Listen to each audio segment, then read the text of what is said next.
हूं Iran Israel युद्ध के बीच एक बड़ा फैसला डोनाल्ड ट्रंप ने किया है। डोनाल्ड ट्रंप कह रहे हैं कि ईरान की राजधानी तेहरान को तुरंत खाली कर दें लोग, जितनी जल्दी हो सके उतनी जल्दी तेहरान को खाली कर दीजिए। ये ट्रंप कह रहे हैं। ये धमकी है या चेतावनी है ये अभी देखना होगा, लेकिन ट्रंप लगातार कह रहे हैं कि तेहरान को आप खाली कर दीजिए। अमेरिका क्या करेगा इस पर आप कुछ मत सोचिए। एटमी डील पर ईरान को साइन कर देने चाहिए थे, लेकिन अब आप तेहरान को खाली कर दीजिए। और मैं आपको यह बता दूं कि डोनाल्ड ट्रंप कनाडा में थे G7 के लिए, लेकिन लौट आए वापस अमेरिका और कह रहे हैं कि तेहरान को खाली कर दीजिए। अब ट्रंप के अचानक इस दौरे को छोड़कर वापस लौट जाने को कई तरीके से देखा जा रहा है। ये भी लोग मान रहे हैं कि G7 में जिस तरीके से पूरा सपोर्ट इजराइल को दिया गया और कहा गया कि इजराइल जो कर रहा है वो ठीक है, ईरान जो कर रहा है वो गलत है और ईरान को न्यूक्लियर हथियार बनाने का कोई भी हक नहीं है, ईरान को न्यूक्लियर वेपन, न्यूक्लियर हथियार नहीं रखने चाहिए। तो इस पर G7 देश भी एक साथ हैं। और अब ट्रंप ये कहते हैं कि तेहरान को खाली कर दो। इसका क्या मतलब निकाला जाए? इसका मतलब सीधे तौर पर मुझे लगता है यह है कि अब तेहरान पर और बड़े अटैक्स होने वाले हैं। इस बीच एक और डेवलपमेंट यह भी है कि भारत के दूतावास ने भी कह दिया है अपने लोगों को कि आप तेहरान छोड़ दीजिए और सुरक्षित जगह पर चले जाइए।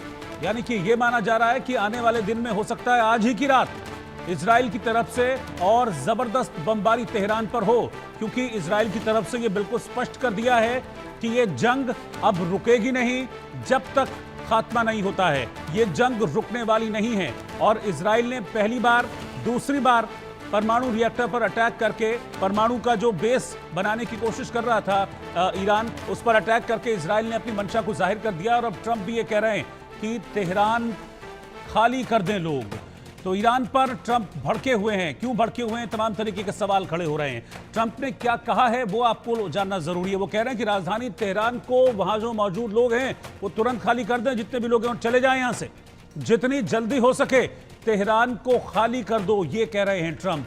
अमेरिका क्या करेगा ये आपको सोचने की जरूरत नहीं है। तो यही से एक सवाल ये भी खड़ा हो रहा है कि क्या अमेरिका कुछ करने वाला है? क्या डायरेक्टली अमेरिका इजराइल के साथ इन्वॉल्व हो सकता है इस अटैक में?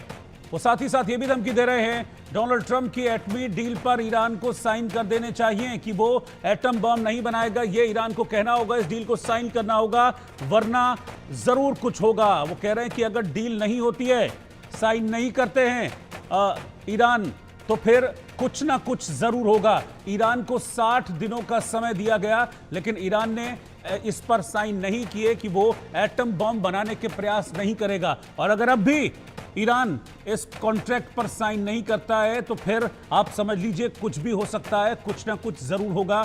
इस तरह की चेतावनी डोनाल्ड ट्रंप की तरफ से दी जा रही है। इस बीच इजराइल की तरफ से लगातार अटैक्स ईरान पर बढ़ रहे हैं। हालांकि ऐसा नहीं है कि ईरान कुछ नहीं कर रहा है, ईरान भी रिटेलिएट कर रहा है। ईरान ने भी कई हाइपरसोनिक बैलिस्टिक मिसाइल के जरिए इजराइल पर हमले किए हैं। इजराइल की राजधानी तेल अवीव, इसके अलावा यरूशलेम और कई अलग अलग शहर हैं जहां पर ईरान की मिसाइलें गिरी हैं। और जो इजराइल का एयर डिफेंस सिस्टम है उसको भेद कर ईरान की मिसाइलें कई गिरी हैं। लेकिन ईरान के ऊपर जो इंटेंसिटी है हमलों की वो इजराइल की तरफ से ज्यादा है और लगातार दोनों तरफ से एक दूसरे पर मिसाइलें दागी जा रही हैं। मैं आपको बता दूं कि जो तेल के डिपो हैं ईरान के, वो इजराइल ने अब तक उड़ा दिए हैं। मरने वालों की संख्या ईरान में अभी तक ज्यादा है, 150 के आसपास जाने इस अटैक में अब तक जा चुकी हैं। 150 से ज्यादा लोग ईरान में अब तक इस अटैक्स के चलते अपनी जान गंवा चुके हैं। और अब आप ये समझ लीजिए कि G7 भी इजराइल के साथ है पूरी तरीके से। उन्होंने कह दिया है कि परमाणु रखने का अधिकार ईरान के पास नहीं है।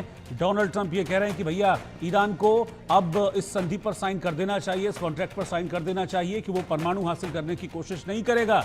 और अगर इस पर वो साइन नहीं करता है तो फिर आप समझ लीजिए कुछ भी हो सकता है, कभी भी कुछ भी हो सकता है। और पूरी दुनिया की नज़र इस बात पर टिकी हुई है कि G7 छोड़कर बीच में ट्रंप आ गए और वो ये कह रहे हैं कि मैं ईरान और इजराइल का जो युद्ध चल रहा है इस वजह से मैं G7 को छोड़कर बीच में लौटा हूं।